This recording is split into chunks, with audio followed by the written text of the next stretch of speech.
ہوگی اور پھر انداز تشدد بھی وہاں جیسا ہی ہوگا. تو اللہ کے نبی چاہوگے اور یوں محسوس کیا کہ جیسے خدیجہ ہی کی آواز ہے اور جو اندر آنے کی جاتی ہے. اللہ ماں عائشہ صدیقہ رضی اللہ عنہا فرماتی ہیں کہ فخرت، مجھے پھر غیرت آ گئی کہ آپ خدیجہ کا ہی تذکرہ کرتے ہیں. آپ کو ان کے جانے کے بعد ہر وقت ان کی ہی یاد آتی رہتی ہے. فخرت ما تذكر من عجوز من عجائز قریش. اللہ کے نبی آپ کیا قریش کی بوڑھی عورتوں میں سے ایک بڑھیا خاتون خدیجہ کا ہی تذکرہ کرتے ہیں. اللہ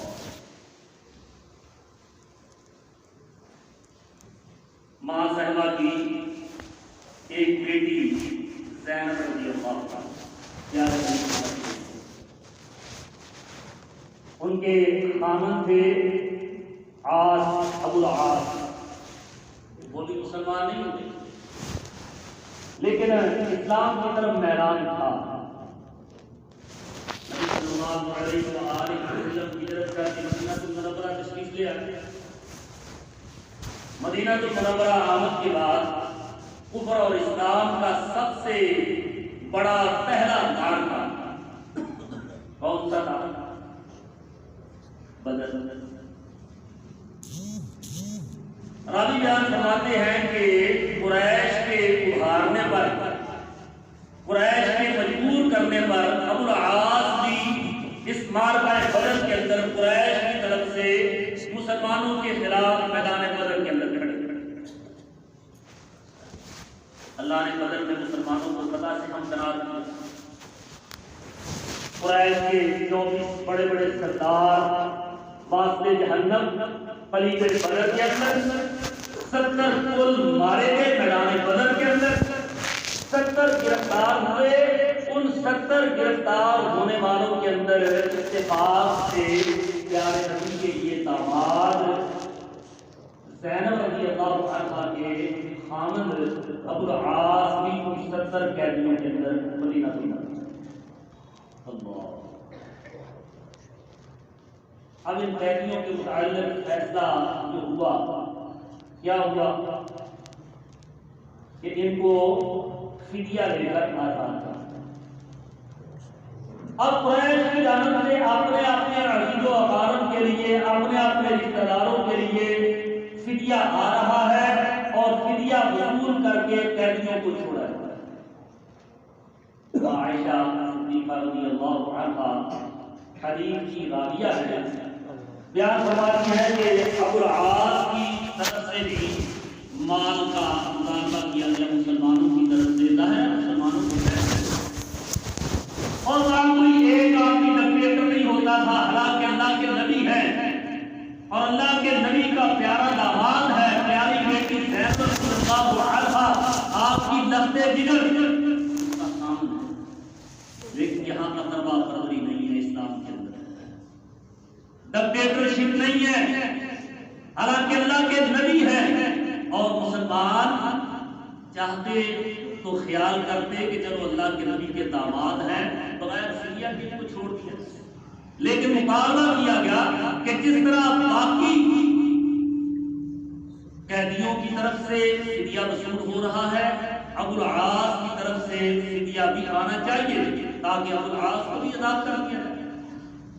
ابو العاص نے اپنی زوجہ محترمہ زینب رضی اللہ عنہا کو پیغام بھیجا کہ میری طرف سے بھی فدیہ روانہ.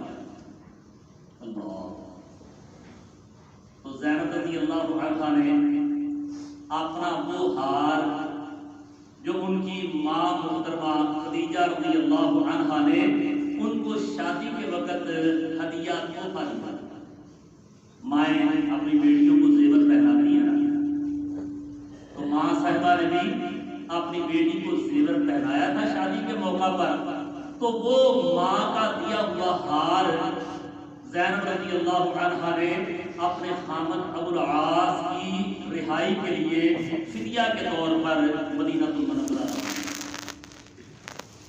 آقا علیہ السلام کو خبر ملی کہ بیٹی نے ہار روانہ کیا ہے. اللہ کے نبی مسجد نبوی کے اندر موجود تھے.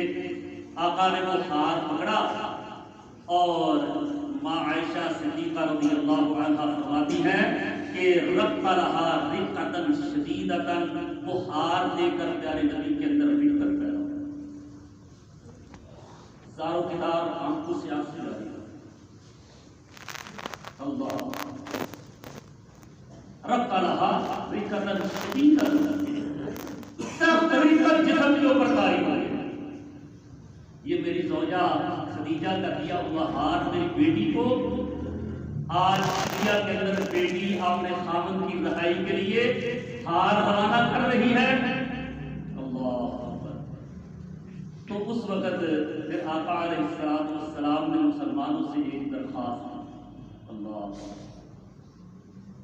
آپ نے فرمایا ان رأیتم ان تطلقوا لها اسیرها، اگر تمہاری بھائی مہربانی ہو تو تم سارے مسلمان اپنے اس فیصلے کے اوپر نظر ثانی کرو، میری بیٹی کے خاوند کو ابو العاص کو بغیر شدیہ لیے چھوڑ دو، تاکہ میری زوجہ کا یہ ہار نشانی باقی رہ جائے میری بیٹی کے پاس۔ اللہ، تو اس وقت پھر پیارے نبی کی اس درخواست کے اوپر مسلمانوں نے ان کا وہ ہار واپس کر دیا اور ابو العاص کو بغیر فدیہ کے چھوڑ دیا۔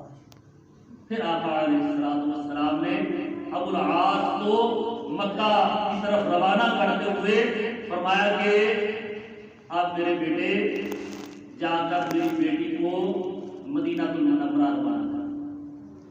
یہ بھی مسلمان نہیں ہوئے، لیکن آپ نے اپنی بیٹی کے لیے پھر ابو العاص کو درخواست کی کہ بیٹا، جہاں میں نے تمہارے متعلق مسلمانوں سے درخواست کی بغیر فدیے کے تمہاری رہائی کا مطالبہ کیا، اب میں تم سے یہ مطالبہ کرتا ہوں کہ مکہ جا کر میری لذت جگر زینب کو مدینہ لانا۔ تو ابو العاص نے بھی آقا علیہ السلام کے ساتھ قول و قرار کیا کہ ٹھیک ہے، میں جا کر اپنی زوجہ زینب کو روانہ کر دوں گا۔ تو جب انہوں نے وہاں پہنچے، آقا کو اندازہ ہوا کہ اس وقت انہوں نے مکہ پہنچ جانا ہے اور پھر مکہ سے بیٹی کو جاتے ہی انہوں نے روانہ کر دینا ہے۔ آقا علیہ السلام نے دو صحابیوں کو کہا کہ جاؤ یاجج مقام کے اوپر جا کر وہاں پہنچ جاؤ اور وہاں خراب وقت میری بیٹی آ جائے گی تو اس کو لے کر مدینہ سے یہ ماں صحابہ کے تذکرے آقا علیہ السلام ان کے دنیا سے رخصت ہو جانے کے بعد کیا کرتے تھے، اور اس کی وجہ کیا تھی کہ ان کی زوجیت، ان کی پیارے نبی کے ساتھ معیت کے جو ایام تھے وہ بہت عمدہ اور نرالے تھے۔ ایسی اپنی زندگی کو بنائے کہ آپ کی ازدواجی زندگی کے اندر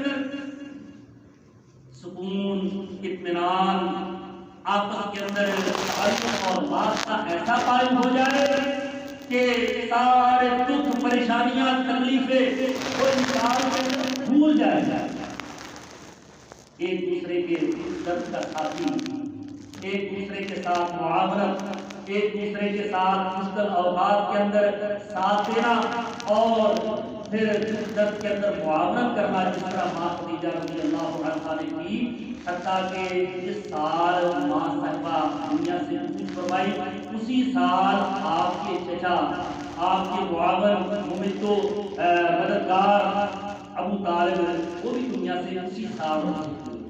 تو ان دو کا ساتھ چلے جانے کی وجہ سے اس سال کا نام ہی عام الحزن ہے، غم کا سال۔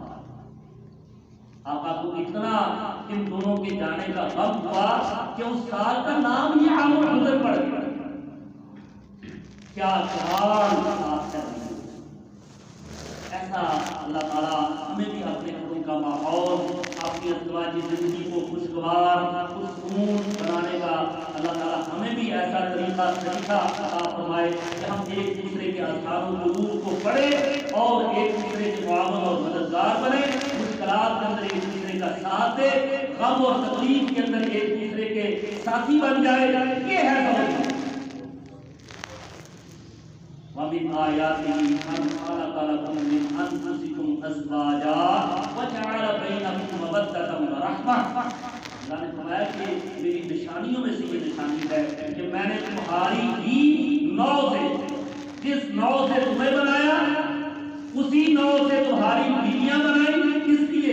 وَجَعَلَ بَيْنَكُم مَّوَدَّةً وَرَحْمَةً۔ پھر کہاں کی عورت ہوتی ہے، کہاں کا مرد ہوتا ہے، لیکن دونوں کو آپس کے اندر اللہ تعالیٰ ایسے ملا دیتے ہیں کہ آپس میں مودت، دوستی اور رحمت اور ایسا ماحول بن جاتا ہے کہ ایک دوسرے کے اوپر جان قربان کرنے والے بن جاتے ہیں۔ اللہ تعالیٰ ہمیں بھی پیاری ازواج اور ہماری محترم مائیں رضی اللہ عنہن، اللہ ان سے راضی ہو جائے اور اللہ ہمیں ان کی سیرت اپنانے کی توفیق عطا فرمائے۔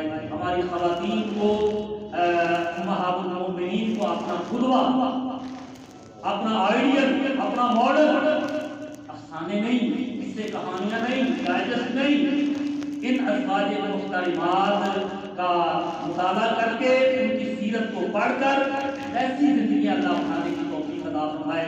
آقا علیہ الصلوۃ والسلام نے متعدد ازواج کی، ماں خدیجہ رضی اللہ عنہا کے چلے جانے کے بعد پھر اگلی زوجہ محترمہ، پھر اس کے بعد اگلی، پھر اگلی، تو یہ آپ کی تعدد ازواج اور پھر ان کے درمیان آقا علیہ الصلوۃ والسلام کا طرز عمل وہ انشاءاللہ آئندہ خطبات کے اندر مزید بیان کروں گا۔ اللہ ہمیں عمل کرنے کی توفیق عطا فرمائے۔ اقول قولی ھذا استغفر اللہ لی ولکم ولسائر المسلمین وآخر دعوانا الحمد للہ۔